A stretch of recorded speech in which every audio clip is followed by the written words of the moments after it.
Ultimate star அஜித்தின் மாசான சினிமாவுக்கு நிகரான நிஜ வாழ்க்கை பயணத்தை பத்தி தான் இன்னைக்கு பார்க்க போறோம். ரெடியா?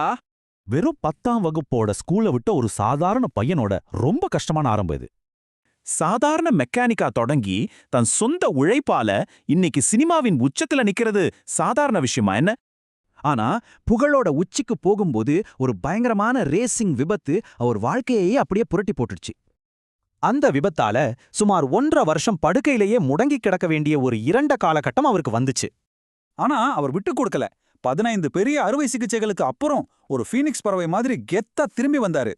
சர்வதேச அளவுல ஃபார்முலா 2 துபாய் 24H ரேஸ்ல கலந்துக்கிட்ட வெகு சில இந்திய நடிகர்கள்ல இவரும் ஒருத்தர். அசத்தல் தானே? புகழ் வந்தாலும் சமூக பொறுப்பு அவர் மறக்கல. மோகினி மணி அறக்கட்டளை மூலமா பல நல்ல விஷயங்களை பண்ணிட்டு இருக்காரு. குடும்பத்துக்காக ரசிகர் மன்றங்களை கலைச்சதிலிருந்து 2025ல வாங்கிய பத்மபூஷன் விருது வரைக்கும் இவரோட பயணம் உண்மையிலே பிரமிப்பு. சொந்தமா செதுக்கப்பட்ட சரித்திரம். இந்த அசாத்தியமான வெற்றி பயணம் உங்களோட சொந்த சரித்திரத்தை எழுத ஒரு உந்துதலா இருக்கும்னு நம்புறேன்.